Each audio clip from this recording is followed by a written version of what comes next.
Están aquí. La hermana Griselda pide por su hijo Juan, que viajará a diferentes estados por su trabajo, que el Señor lo guarde en todo momento. Oscar Santizo, por Samuel y su familia, consuelo en la vida de ellos. Ha muerto un tío. Javier Medel pide por Rafael también salvación de su alma. Juan López por salvación de la familia Adamic. Y también sanidad divina se pide por Mercedes Negrete y Blanca Ochoa, que están en el hospital. También se pide oración por María Ramírez por sanidad. Bendito sea el nombre del Señor. Amén. Vamos a orar con todo nuestro corazón, con toda nuestra alma, al final de esta predicación. Y la Biblia dice que el que cree todo le es posible. Lo vamos a confesar. Vamos a compartir de la palabra del Señor en esta linda noche. Y quisiera llevarle a recordar más que todo una lectura de la carta segunda del apóstol Pablo a la iglesia de Tesalónica, segunda de Tesalonicenses capítulo 2. Y solo el hecho de tener la oportunidad de tener esta lectura bíblica nos va a recordar una vez más las verdades, o quizás decirlo así, la verdad apostólica de mayor importancia en el Evangelio de Jesucristo. Esto que voy a leer es una profunda realidad, que es el Evangelio en su mensaje escatológico, o en su mensaje profético, o en su mensaje futurístico, que está basado en el misterio de la primera venida de nuestro Señor Jesucristo. Y luego los hombres encargados de pregonar la palabra y de llevar el Evangelio tuvieron también la tarea de recibir con mayor detalles la revelación de la que la carta segunda a Tesalonicenses tiene en el sentido de la segunda venida del Señor. Estoy buscando aquí Tesalonicenses, aquí está.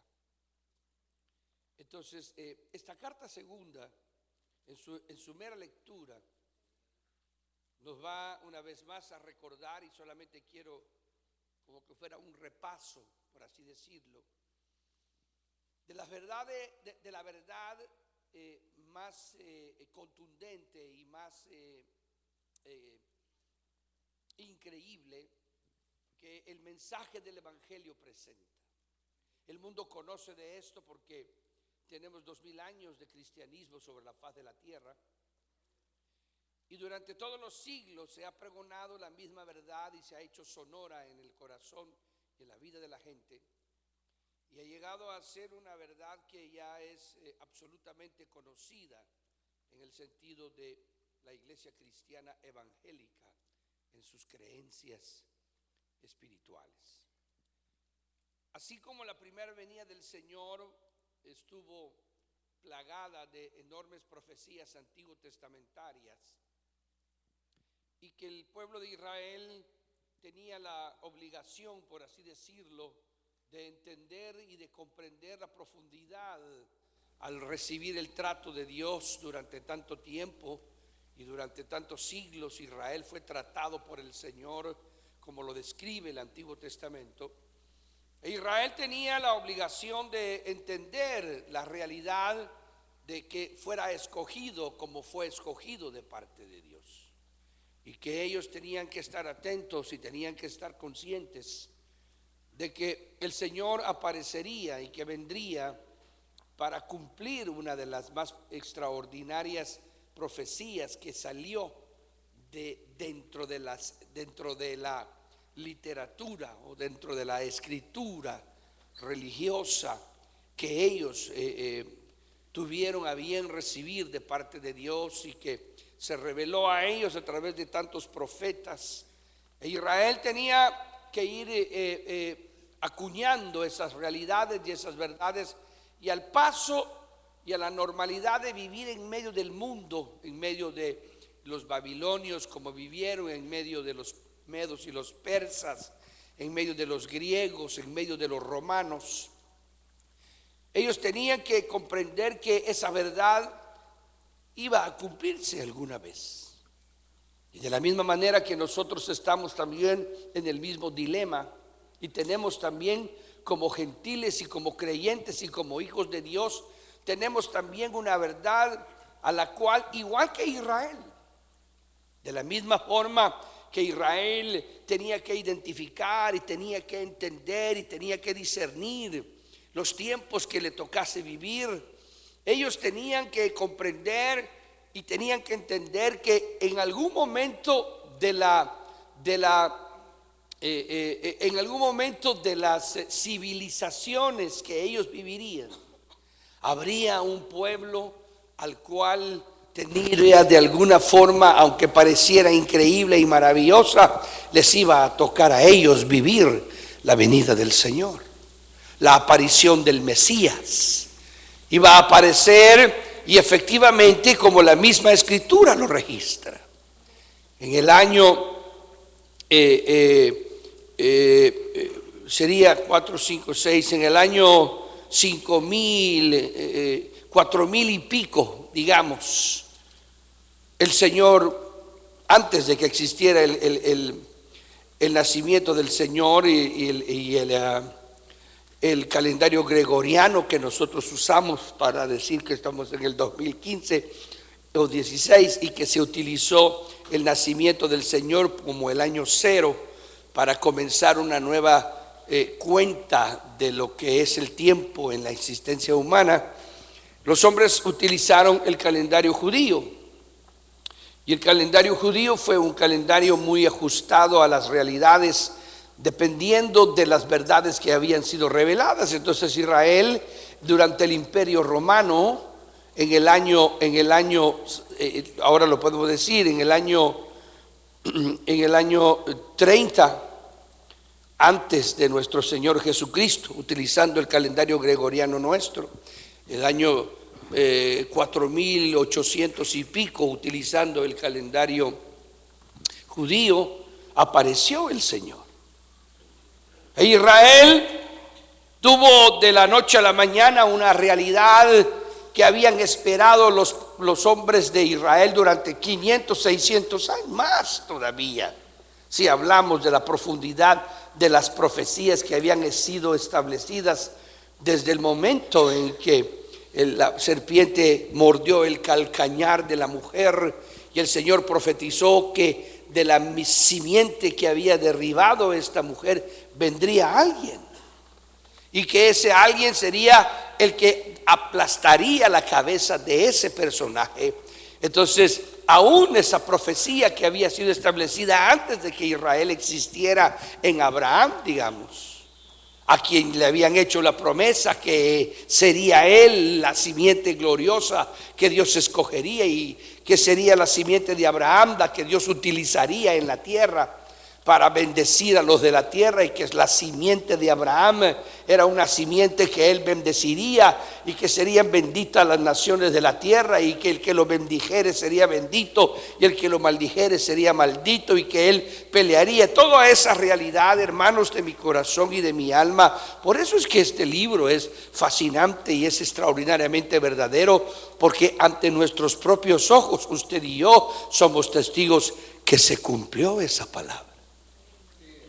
Entonces nosotros tenemos un precedente extraordinario para entender que Dios cumple sus promesas, y una de las más profundas y de las más misteriosas promesas y de las más extraordinarias promesas concierne a la venida de nuestro Señor Jesucristo, a su primera venida, por ejemplo. Y apareció el Señor, y los israelitas no pudieron entender el misterio de yo soy el Cristo, el Hijo del Dios viviente. Usted lo ha leído en el Nuevo Testamento. Usted ha visto cómo ellos tuvieron problemas, pero increíblemente terribles. Los líderes espirituales, aunque algunos de ellos, como Nicodemo, que llegó de noche y que era un gran maestro de seguro de la ley de Moisés y de importancia en los días del Señor, un hombre que estaba vivo y tenía un puesto importante dentro del Sanedrín, que era el grupo de líderes religiosos, es decir, sacerdotes arónicos y sacerdotes levíticos, que ya estaban organizados en escuelas de estudios bíblicos, y unos se llamaban fariseos, otros se llamaban herodianos, otros se llamaban escribas. Y estos hombres, cuando se reunía el Sanedrín, que era el grupo de ellos en pleno, no pudieron entender el misterio de ese maestro nazareno que surgió. Pero el misterio que hoy nosotros 2000 años después podemos meternos a estudiarlo, como en esta noche, es decir, el Hijo de Dios estuvo entre ellos de verdad. De verdad se paseó en las calles de Jerusalén, de verdad caminó en las tierras polvorientas de Israel, en las 12 tribus. El Señor estuvo predicando en sus lugares, estuvo en sus sinagogas, vivió 33 años y medio entre ellos. Y no les fue suficiente a ellos con todo el cúmulo que tenían de profecías y el cúmulo que tenían de realidades, y aunque ellos sabían que venían misteriosamente, conocían las profundidades de el abrir el mar rojo, de la revelación del Sinaí, entendieron la grandeza de abrir el Jordán, entendieron la caída de los muros de Jericó, las conquistas en la tierra prometida, la forma en la que Dios los estaba levantando. La historia de ellos con ellos mismos era sonora, que era Dios el que los había levantado, y que de seguro ese Dios maravilloso iba a cumplir la profecía de que se levantaría uno igual que Moisés entre ellos, y que sería el que Isaías llamaba Emmanuel, Dios con nosotros, y que el vástago de Isaí se levantaría en la tierra, y que el Espíritu del Señor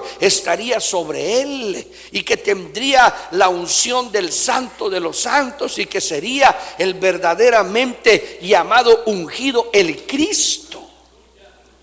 Y cuando lo vieron aparecer y vieron a Juan, se sorprendieron. Ya faltaba unos 6 meses para que el Señor surgiera, y se levanta el Bautista, y se levanta con aquella unción, con aquella gloria, con aquel poder, con aquella manifestación del cielo. Y ni al Bautista pudieron entenderlo. ¿Quién eres? Yo que quiero nada más pensar con usted rápidamente. El tiempo se va muy rápido en esta iglesia, es un problema. Es una barbaridad eso. El Bautista no pudieron entenderlo.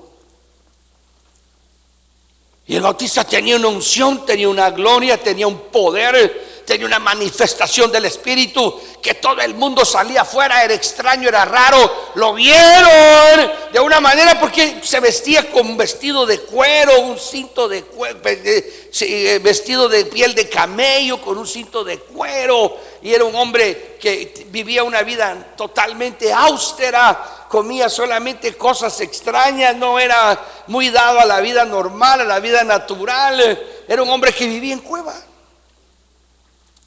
Yo no sé cómo será esa onda de vivir en cueva. Eso sí ha de ser extraño. Dice que tenía el espíritu de Elías, que comía langosta. Yo creí que dije, oh, qué rico. Y yo dije, una langostita así, que no, hombre, langosta. Cuando fui a Israel me lo enseñaron. Es una frutita como el tamarindo. Yo pensé que era una langosta al termidor, dije así. Bien jalana, dicen por allá por la tierra de algunos hermanos. No, era una fruta, hermano, como el tamarindo. Yo lo vi, yo me la comí, ahí estaba. Y era un hombre que vivía una vida austera y no lo entendía. Tenía una unción, tenía un poder, La gente se arrodillaba después de que predicaba, salían llorando, gritando, confesando sus pecados, y los fariseos estaban asustados. Todo Israel salía porque él no entraba a las ciudades a predicar. 6 meses la voz que clama en el desierto. Todo monte se baje, todo valle se suba. He aquí envío delante de tu faz, y va delante de ti con el poder de Elías, y esto y lo otro, y boom, el otro resulta con gloria y todo. Y los fariseos una vez más reunidos, los religiosos. Por eso es que hay que tener cuidado, porque tenga cuidado, hermano, porque nos puede pasar lo mismo a nosotros. Solo que ahora no viene a morir. Y el secreto que Pablo le da a la iglesia es más profundo todavía, porque le habla de una venida secreta a la iglesia. Ese es el misterio que hay en todo esto que está aquí, que no da tiempo. Solo le voy a decir que iba a leer, ya no voy a leer. Pero eso es lo que está ahí. Usted tiene que estar atento, porque ese es el mensaje más trascendental, apostólico. Ese Cristo que habéis visto ir, volverá otra vez. Yo no sé si usted lo cree, yo lo creo. Bueno, mire, tal vez no es si usted lo cree. Eso es lo que me tiene a mí aquí. Yo tengo 43 años de creer eso y lo sigo creyendo. Yo creo que Cristo regresará. Yo no sé si va a estar cuando yo venga, esté vivo. No sé si será cuando yo vaya allá a la tumba, pero yo regresaré y creo que volveré con Él si Él permite la muerte. Yo creo que Él me resucitará de entre de los muertos. Lo creo con todo mi corazón. Pero ese es el mensaje que hay. Los fariseos dijeron que no era. El Bautista les dijo: yo no soy, es el que viene detrás de mí. Estaba bien ubicado el Bautista en eso. Yo no soy digno de desatar la correa de su zapato. El que viene detrás de mí trae su aventador en la mano y va a golpear la era del Señor. Así que arrepentíos, así que convertíos, así que confesad vuestros pecados y bautizaos en arrepentimiento. Y bautizaba en agua. Qué curioso, ¿eh? Bautizaba en agua y confesaba en sus pecados y los bautizaba. Dice que los fariseos también, no porque querían. ¿Usted se imagina la unción que tenía el Bautista? ¿Se imagina la unción que tenía ese hombre, hermano? La vida de oración que ese hombre tenía, la vida austera. Hasta el día después de que él murió siguieron muchos igual que él, y se llamaban los ¿cómo? Esenios, los esenios. Esos hombres fueron los que llegaron a ser tremendos. Eran cristianos hasta cierto punto, pero al estilo antiguo testamentario. Nunca entendieron las profundidades de la gracia y de la misericordia, del amor, porque el Bautista tuvo su problemita y por eso le quitaron la pensadora antes de que le hiciera más problema. Pero Pablo habló de la otra parte, y lo voy a leer, ahí lo voy a poner el hermanito en la pantalla. Pero con respecto a la venida de nuestro Señor Jesucristo, léalo ahí en la pantalla, hermano. ¿Ya vio que va a regresar? ¿Ya vio que la iglesia enseña que va a regresar? El Señor va a volver, hermanos. Démosle palmas a su nombre. Él va a volver. Oh, si Él volviera estando nosotros con vida, si Él volviera estando nosotros con vida, si oyéramos el sonar de la trompeta con vida, hermano, si llegáramos a sentir la transformación de nuestro cuerpo, yo lo creo con toda mi alma, con todo mi corazón, que este libro no miente. con respecto a la venida de nuestro Señor Jesucristo y nuestra reunión con Él. Ahí está, cuando está hablando Pablo de esos eventos misteriosos. Os rogamos, hermanos, que no os dejéis mover fácilmente de vuestro modo de pensar, ni os conturbéis ni por espíritu, ni por palabra, ni por carta, como que si fuera nuestra, en el sentido de que el día del Señor está cerca. Pablo les recuerda a los cristianos de todos los tiempos y a estos que están aquí que hay una enorme tentación de querer decir cuándo es el día de la venida del Señor. Yo quiero que usted lo entienda. Yo quiero que usted sepa y comprenda que el misterio de la venida del Señor iba a ser lo mismo que fue para Israel, iba a ser para nosotros. Nosotros somos, usted se puede imaginar, 2015 años de ser cristianismo en la tierra, de que el Señor Jesús nació hace 2015 años. Se imagina cuántos cientos de eventos históricos han pasado.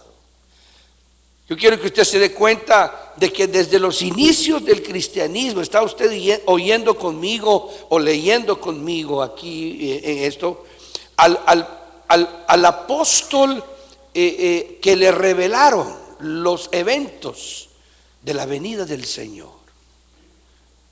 Estamos oyendo al hombre que el Señor utilizó para que el cristianismo tuviera escritos como el que tenemos aquí, en donde se detallara y se dijera de qué forma, cómo es lo que va a suceder, exactamente igual como le pasó a Israel en la primera venida.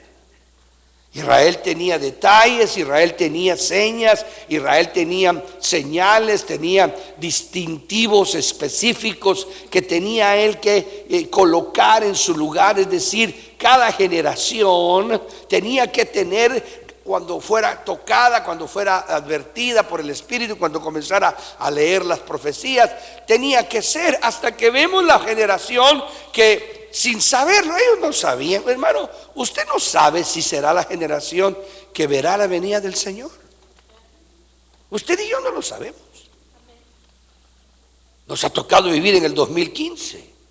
Yo he experimentado esa euforia de la venida del Señor desde hace 40 y pico de años, y me recuerdo cuando nosotros entramos en una euforia y éramos mozalbetes, muchachos, y no se pudo manejar bien esta situación y nos prendimos de tal manera que nosotros estábamos seguros que no pasaban 7, 8, 9 años y empezamos a hacer disparates con nuestra vida.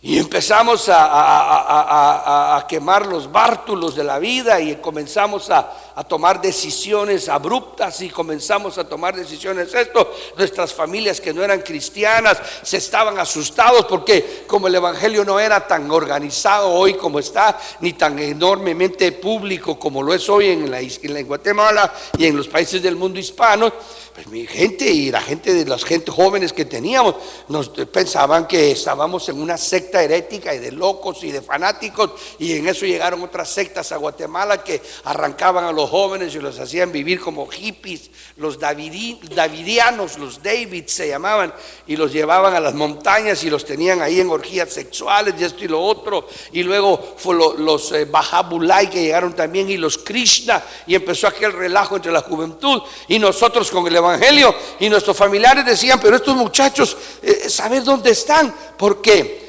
Porque era lógico que cuando uno es impactado por la venida del Señor, tiene que tener madurez, tiene que tener prestancia para saber, para ubicarse, para colocarse, para que no te vuelva eso una euforia psicológica que te saque del verdadero ambiente que la misma Biblia. Eso es lo que está diciéndole Pablo aquí, hermanos. No se muevan de pensamiento.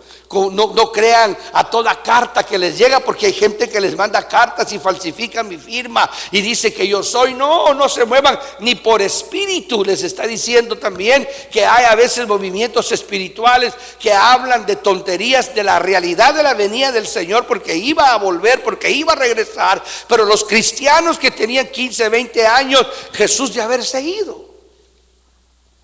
Jesús tenía 30 años de haberse ido, 25 años de haberse ido, perdón, y entonces venían y decían, ya viene, y como estaba la persecución de Roma, y como estaba el ambiente diferente y distinto, en donde mataban a los cristianos, y la fe no era permitida, y tenían que estar huyendo, y el judaísmo también, molestos matando cristianos, y aquel gran relajo, los tesalonicenses eran los que más estaban asustados, y Pablo les dice, no se muevan tan fácilmente. Pero lo que quiero insistir nada más es en la venida del Señor. El Señor va a venir. Eso no lo tenga usted por duda. Pero ¿qué tendremos que discernir nosotros? ¿Cómo tendremos nosotros que prepararnos? En el 2015.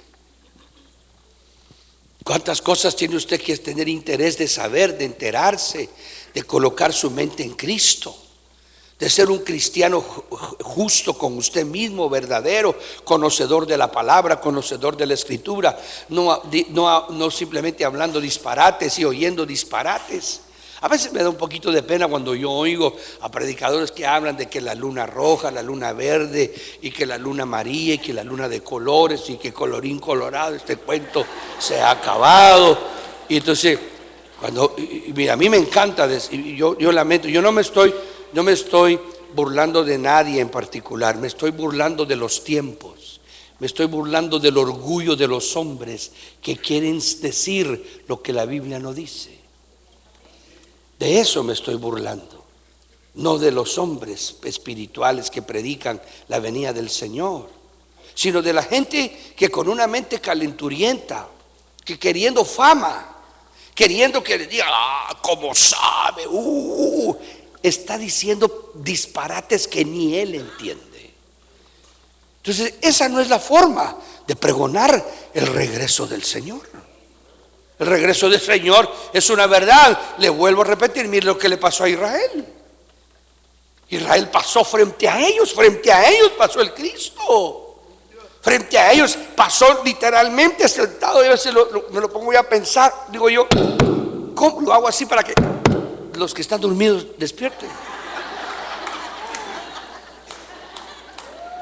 Yo por ayudarlos, porque cuando hago así, aleluya, gloria a Jesús, despierte, compadre y comadre. Cuando leo en la palabra, cuando leo en la escritura, he aquí tu hijo Israel, tu rey, no tu hijo, tu rey vendrá sentado sobre una burriquita, hijo de asna. Y cuando uno lee la palabra y dice, y el Señor mandó a 2 de sus discípulos, eso es increíble, hombre, Tere. Mandó a 2 de sus discípulos y les dijo, ir a la aldea de allá adelante. Estaba por cumplirse la grandiosa profecía de Isaías en la cara de ellos. Y no lo iban a ver. Qué horrible, hermano. Yo no quiero que eso suceda y yo no pueda ver después de haber leído todas estas advertencias y las otras de aquí y allá, por mi orgullo, por mi vanidad, porque tenga otros compromisos más que el deseo de la venida del Señor en mi alma. Y si encontraréis a un pollino, ¿se imaginan esos 2 discípulos? No dice quiénes eran. Y cuando lo tomé, de una vez se los dijo el Señor, os dirá el dueño, ¿qué hacéis? Y cuando eso suceda, decidle lo que es la obediencia. El Señor quiere discípulos obedientes. Aquí yo digo una cosa y será. Pero Así es la onda aquí en el mundo de hoy. Uno llega a la casa con su mujer y mira, mijita, será. Aquí afuera estaba yo bromeando porque di una orden yo y el security estaba ahí, el hermano, y le digo, hermano security, ayúdeme a sujetar a la hermana Noemí ahí, siéntemela en el carro. Se pone a reír el hermano. ¿Por qué? Porque la obediencia es difícil. Pero estos hombres estaban tan conocedores de las sobrenaturalidades que tenía el Señor Jesucristo con ellos, que ellos, usted se puede imaginar cómo es esa obediencia de ir platicando en el camino. ¿Y dónde vas? En la aldea de adelante. Y ahí encuentran el pollino y le dicen, pero mira, ahí está. Sí, ese de seguro tiene que ser. Y el grupo de gente, y ellos con la mente, y era para cumplir la profecía gloriosísima que el Cristo entraría sentado literal en un pollino, hijo de asna. Y los que la estaban leyendo siglo tras siglo, tras siglo, tras siglo, no lo pudieron entender y se perdieron la gloria para siempre. Esa es la importancia de esto. Esa es la importancia de tener seriedad, de no estar oyendo ignorancias, porque lo que eso hace es ridiculizar la venida del Señor y quitar la fe de tu alma. Eso es peligroso, hermano. Si tú después de estar oyendo una cosa y miras que no es así y que es una onda rara, y después a los meses compruebas y el que te lo dijo se hace loco y te sonríe así como quien dice, olvídese de lo que dije, y usted está ahí, ¿qué fe va a tener usted? ¿En qué va a creer al fin? Si el otro mañana le va a decir que la luna es de cristal. Eso lo aprendí yo de mi maestro. Yo lo aprendí de mi maestro. Digo, no metas la cabeza en esto es serio. Esto no es un juego. Esto hay que tener un poquito de respeto a la palabra. Eso es peligroso, hermano. Y como ellos se van a su casa y siguen comiendo y siguen almorzando y sigue la iglesia, y la iglesia fieles llegan y se sientan y otra vez, y todo lo que dijo durante 2, 3 años es cuento de la abuela. Y ya pasaron las lunas verdes, amarillas y celestes, y ya se puso de cabeza y salió el cocodrilo que dijo que, no sé, yo me burlo de eso porque lo que me molesta a mí es que nunca respetaron al que les enseñó la palabra a tener respeto a la escritura. Porque cuando aquellos hombres agarran el pollino, yo me imagino la escena esa, y literalmente el Señor les dijo, cuando les diga, y el hombre dijo, ¿a dónde lo llevan? Ellos usaron la palabra que oyeron del maestro. El Señor lo necesita. Y cambia el rostro del hombre, hermano, y como que se conecta y le dice, llévenselo. ¿Sabría ese hombre lo que estaba haciendo, Salvador? ¿Sabría que estaba cumpliendo una profecía? No lo creo.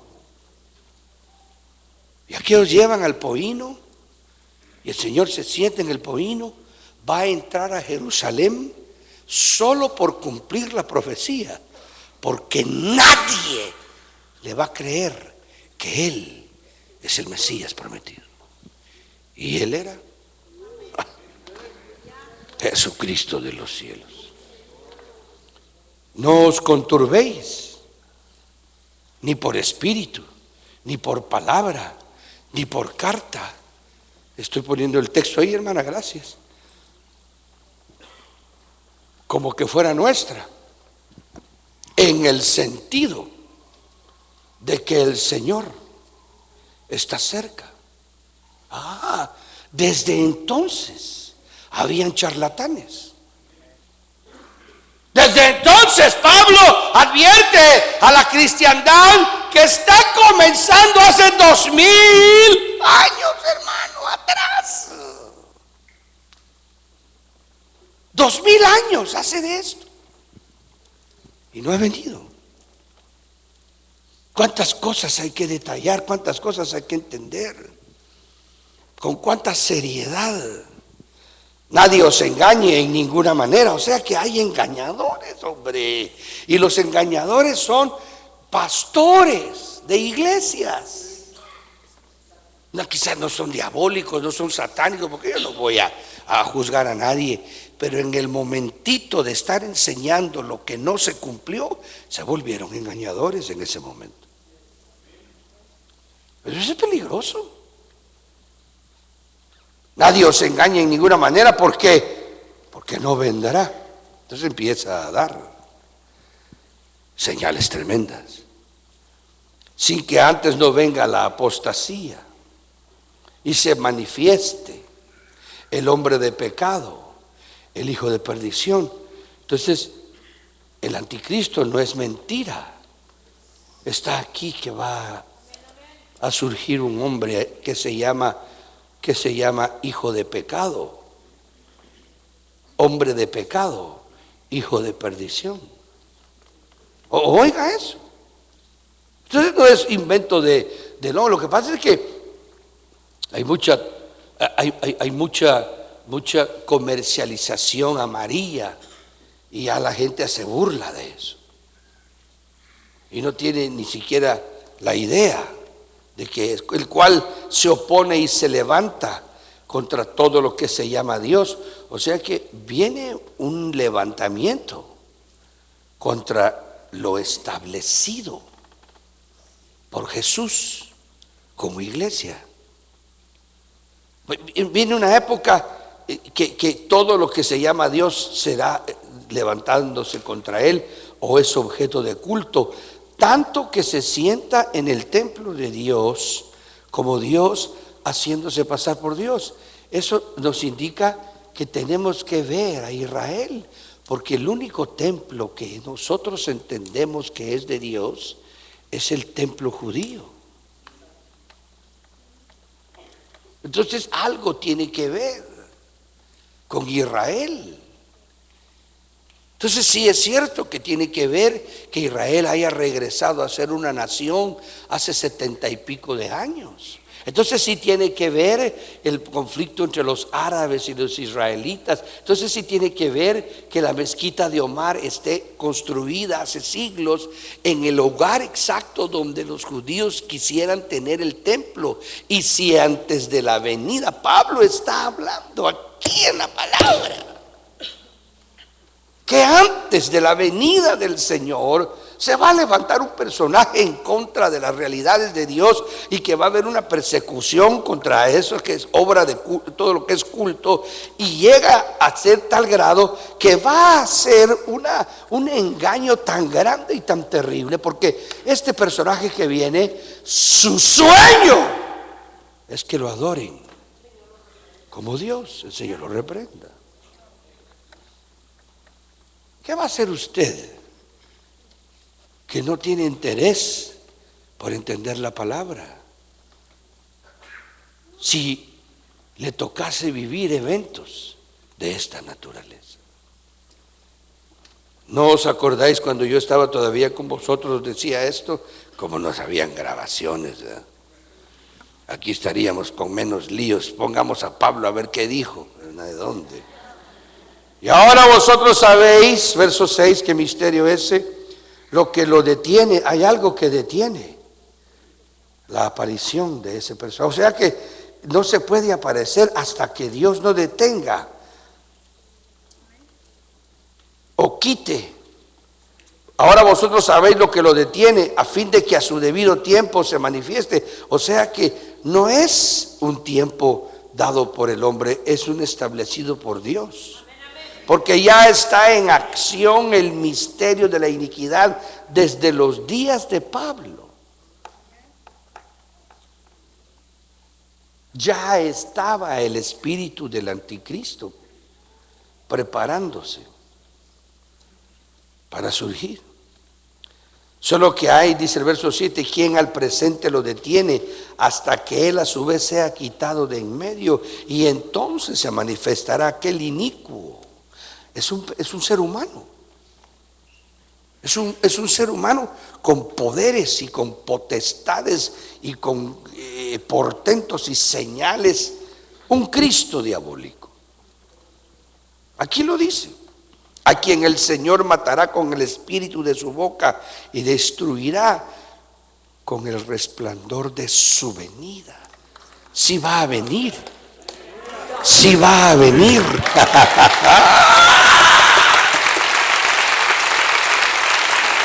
Solo que ahora no viene sentado en una burriquita a morir, ahora viene con poder, con gloria, con manifestación. Y al primero que destruye, eso es asombroso. Esto es lo que la Biblia dice. Esto es lo que la Biblia enseña. ¿Cuándo sucederá? Hay gente que dice: es facilito hablar así. Pero lo bueno es decir cómo, cuándo y cómo. Así como lo hacen ellos, que todo es mentira. No, pero es que hay que hacer un intento. No, tampoco. Es como que te dice: mire, usted tírese de aquí para allá. Mire, si no llega al agua, de seguro se mata. No, hombre. No sea tonto, compadre. Usted tiene que entender de que la seriedad que hay aquí es espiritual. Usted no puede decir y después decir: ay, hermanos. Y lo peor es que ellos no lo hacen, no se animan. Me equivoqué. ¡Qué esperanzas! Inicuo, cuyo advenimiento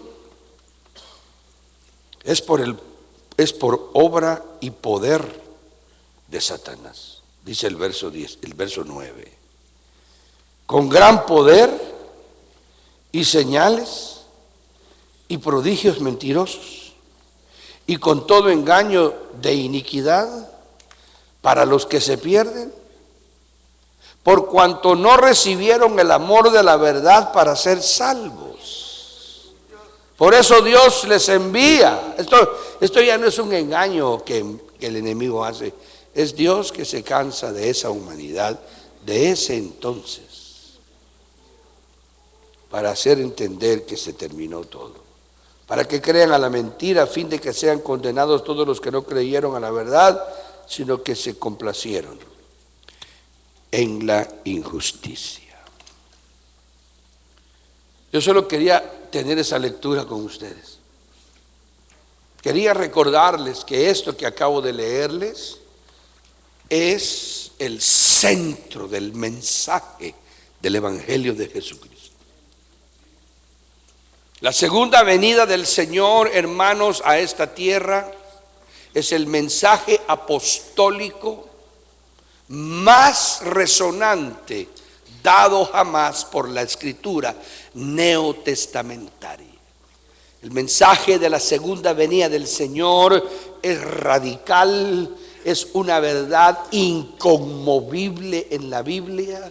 No podemos nosotros ni siquiera pensar en que hay una interpretación rara y extraña y que el que se le ocurrió decir eso está pensando algo, porque lo que acabamos de leer necesita otra interpretación. No, ahí está tan claro y tan totalmente específico que Jesús regresará a la tierra, que el que no quiera creerlo, no quiere creer a la palabra bendita del Dios del cielo.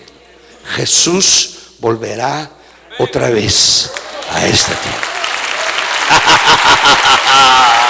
¡Aleluya! Y que nosotros tenemos una increíble y asombrosa vida hasta el día en que muramos. Porque nos ha tocado vivir tiempos sorprendentes, tiempos increíbles, tiempos extraordinarios. Por eso es de que hoy hay maestros que se han dejado desviar por informática tan asombrosa, tan tremenda. Yo solo quiero compartir esto con ustedes. Yo estoy asombrado, yo estoy esperando que realmente el Señor nos ayude y nos aclare ciertas cosas, porque cuando se habla de la segunda venida del Señor, se habla de eventos, hermano, que en la primera venida que hubo de ese Cristo, que es la única referencia, no solo bíblica, sino segura, lógica, y del Espíritu, comparar la venida segunda con los eventos que pasaron en la primera, porque es una cosa lógica. El Señor, si vamos nosotros a tener una enseñanza y una interpretación hacia la segunda venida del Señor, pues deberíamos de tener un completo y absoluto conocimiento de su primera venida y de cada objetividad y de cada detalle que sucedió y de todas las aristas que pasaron, para que nosotros podamos tener una mejor ubicación en una interpretación de textos futurísticos que requiere una gran responsabilidad y una gran madurez y una sencillez y humildad verdadera, para que por lo menos nosotros tengamos un 60%, 70% de certeza en lo que estamos interpretando, porque vamos a interpretar textos bíblicos profundos con respecto a la segunda venida del Señor. Entonces, una de las cosas que más me asombra, y solo esto quiero dejarlo en su mente nada más, es la intervención de personajes que no tienen mucha, de personajes que no tienen, que no están muy comprensibles en los detalles de la primera venida. Uno de ellos, para mí, que es un dato asombroso, es la llegada de los reyes del Oriente a los 2 años de la venida del Señor. La anunciación de ángeles a los pastores que estaban en Israel, por ejemplo, y el coro de ángeles que está cantando: Hosana, Hosana, Hosana en las alturas. ¿Qué más sigue? Qué bien se sabe ustedes la Biblia. ¿Ah? No, hombre, no, que sigue del canto, compadre. Hosana, Hosana en las alturas.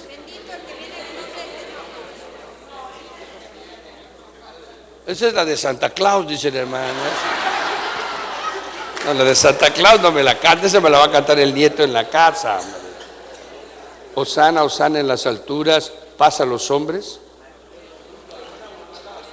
de buena voluntad. Por ejemplo, ese coro angelical advirtió a hombres comunes, no estudiosos de la Biblia. Hombres comunes que tuvieron la dicha de nacer exactamente el día y cerquita del mesón.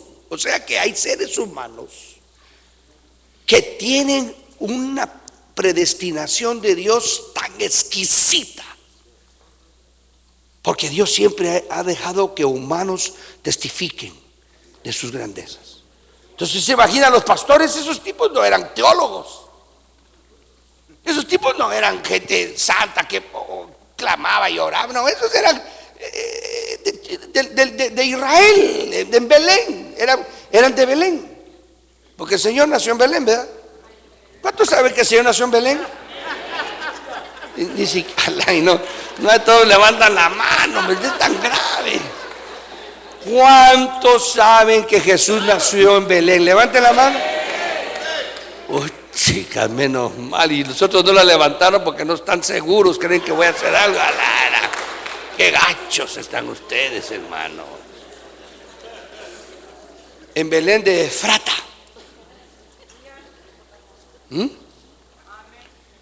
Entonces los ángeles les dieron un mensaje: ahorita en la aldea de allá enfrente.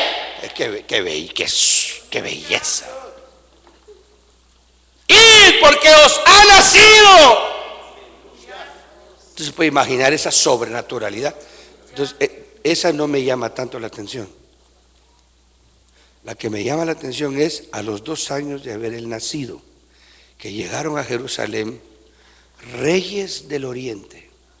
El gran problema es que estos tradicionalistas religiosos, es una desgracia, ponen a Sadrach, Mesach y Abednego y ponen así,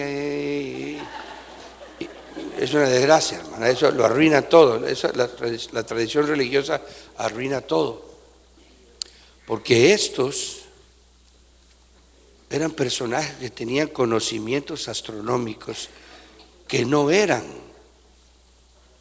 normales conocimientos de su tiempo. Aquí eso es tremendo.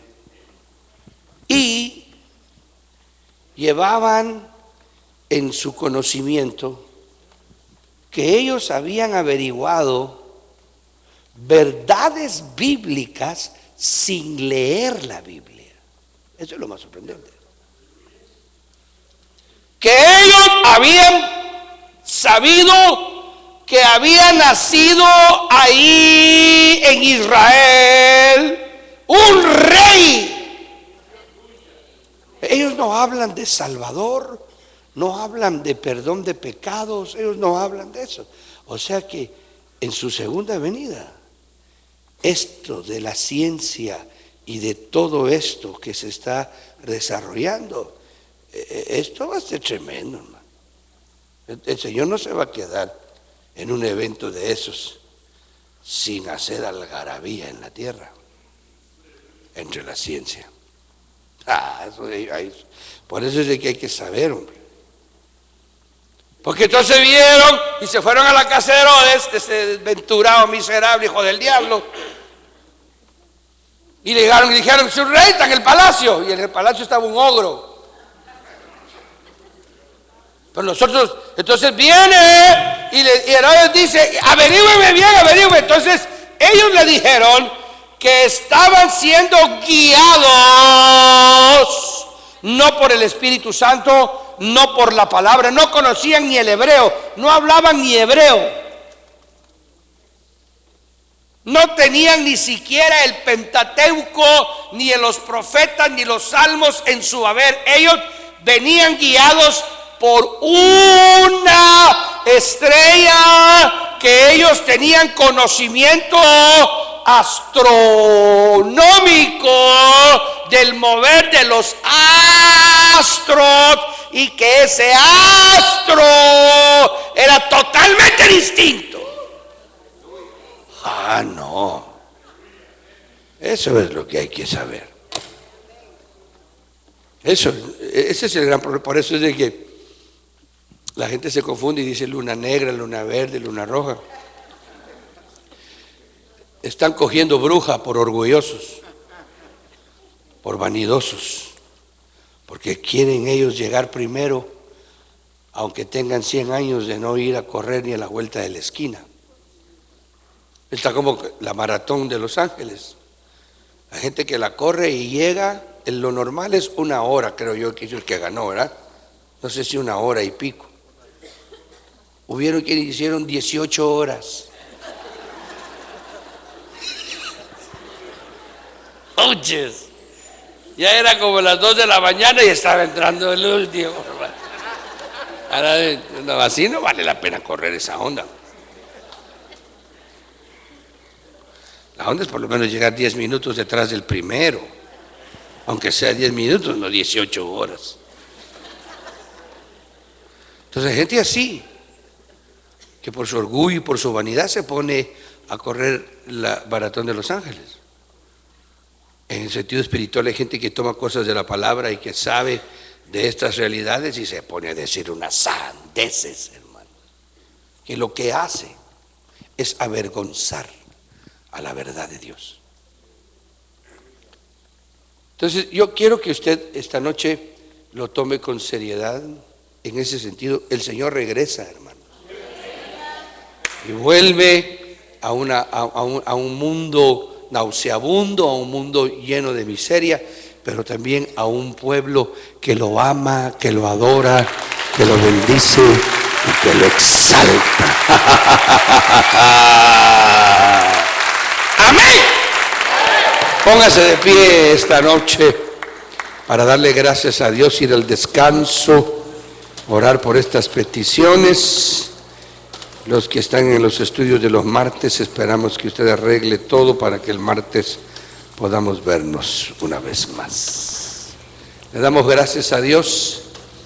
En esta noche sendas Dios hará, donde piensas que no hay. Cantemos ese lindo canto al Señor.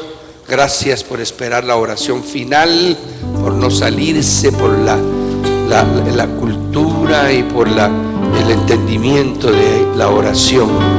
Con todo nuestro corazón, sendas Dios hará, donde piensas que no hay. Él obra en maneras que no podemos entender. Me guiará, a su lado estaré. Amor y fuerza me dará, un camino hará, donde no lo hay. Un camino en la soledad me guiará. ¡Aleluya! Agua en el desierto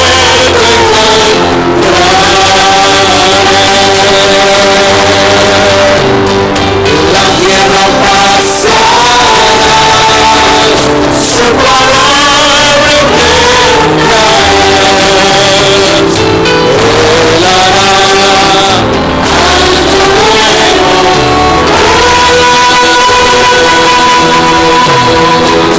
sendas Dios hará, donde piensas que no hay. Obra en maneras que no podemos entender.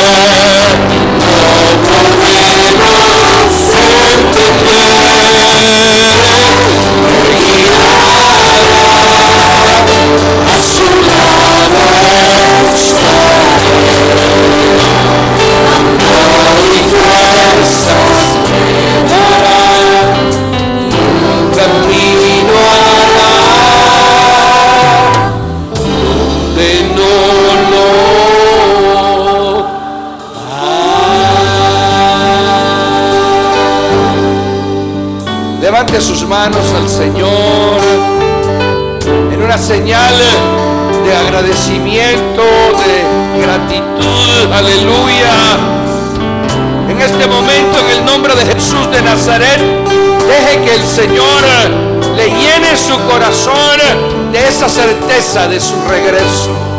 Que esta verdad apostólica dada por estos siervos de Dios que entendieron que era verdad la primera y que la primera había sido increíblemente asombrosa. Predicadores como Pablo, que tuvo una realidad de perseguir la primera, y si no hubiera sido la misericordia, nunca hubiera entendido que era la verdad la que él estaba persiguiendo. Ahora recibe la revelación y sabe y advierte a la iglesia y nos advierte a nosotros que tengamos cuidado, que esa verdad es la que más tenemos que tener celosamente vigilada en nuestra vida. No podemos desperdiciar ni un minuto en tonterías, porque esta es la verdad que viene Cristo otra vez a esta tierra. Dale tu corazón a esa realidad y deja que el Señor te guíe. Padre, en el nombre de Jesucristo, te damos gracias en esta noche por la verdad maravillosa que tu palabra nos certifica y nos habla. Señor, extiende tu mano en el nombre poderoso de Jesús. Permítenos, oh Dios, tener la seguridad de esperar la realidad de entender tu palabra en una verdad tan importante como es tu segunda venida, Señor. Padre, oramos que nos cuides, que nos guardes, que nos protejas de toda mentira, de todo error. Padre, en el nombre de Jesucristo, queremos escuchar la verdad de tu palabra. Guíanos a esa verdad, Señor.